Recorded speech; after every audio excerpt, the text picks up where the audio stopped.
Assalamualaikum warahmatullahi wabarakatuh. Welcome back to channel Farjana Sport.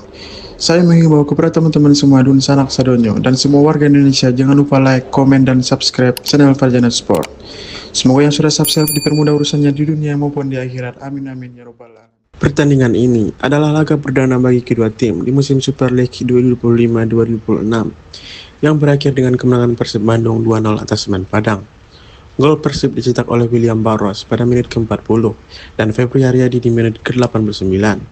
Ini bukan hanya kemenangan biasa, melainkan pembukaan musim yang sangat baik untuk juara bertahan, yang sangat mendominasi jalannya pertandingan.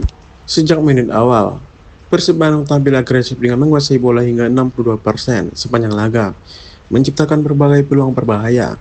Meski pertahanan Semen Padang berusaha solid dengan formasi 4-3-3, tim tamu kesulitan keluar dari tekanan Maung Bandung. Peluang emas muncul berulang kali dari pemain Persib seperti Berguinho yang mengancam lewat tendangan bebas dan tembakan dari luar kotak penalti. Namun kiper Semen Padang, Arthur Augusto, tampil sigap untuk mengagalkan peluang tersebut.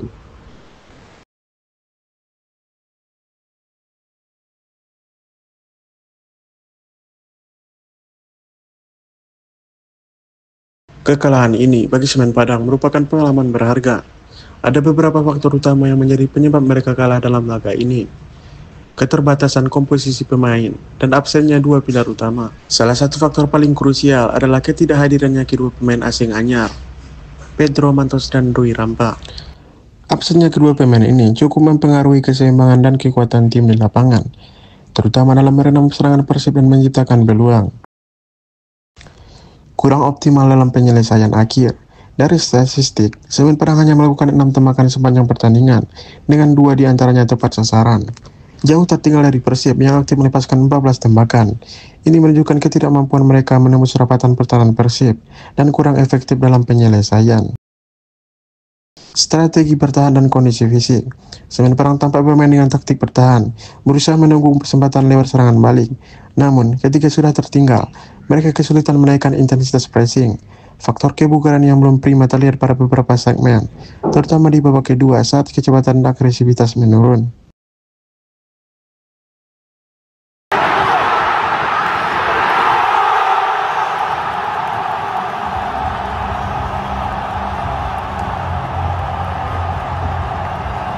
Menghadapi juara bertahan di laga pembuka dengan atmosfer GBLA yang penuh tekanan tentu memberikan dampak mental bagi pemain Semen Padang.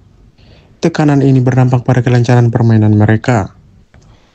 Pelatih Eduardo Almeida harus meramu strategi tanpa dua pilar asing andalan, sehingga harus mengandalkan pemain pengganti yang kurang berpengalaman di posisi kritis. Ini menghambat kreasi permainan dan mengurangi kestabilan di lini tengah dan belakang. Sampai saat ini, belum ada pernyataan resmi yang rinci dari manajemen Semen Padang atau pelatih Eduardo Almeida mengenai alasan pasti mengapa Pedro Mantos dan Rui Rampa tidak diturunkan dalam laga perdana ini.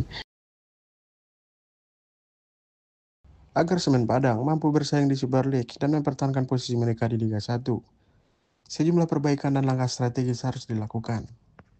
Segera memainkan Pedro Mantos dan Rui Rampa menjadi prioritas utama agar mereka bisa menambah kekuatan di lini tengah dan pertahanan. Jika keduanya bisa bermain, akan ada peningkatan besar dalam stabilitas dan kreativitas permainan. Program kebugaran mental harus terus diperkuat, supaya para pemain bisa tampil agresif dan konsisten selama 90 menit, terutama menghadapi tekanan dari tim-tim papan atas seperti Persib. Statistik menunjukkan, Semen Padang masih kurang maksimal dalam penyelesaian akhir. Pelatih harus mencari solusi kreatif dalam taktik menyerang dan meningkatkan kualitas eksekusi para penyerang. Adaptasi taktik yang lebih dinamis. Harus ada program pelatihan yang memadukan pertahanan solid dengan transisi menyerang cepat, supaya Semen Padang bisa lebih fleksibel dan responsif menghadapi lawan-lawan Liga 1. Pengalaman bermain di kompetisi nasional akan menambah kepercayaan diri dan ketangguhan menghadapi atmosfer pertandingan besar. Semen Padang perlu fokus membangun mental juara secara bertahap. Semoga di pertandingan berikutnya, Semen Padang bisa meraih 3 poin pertamanya. Terima kasih telah menonton video ini. Wassalamualaikum warahmatullahi wabarakatuh.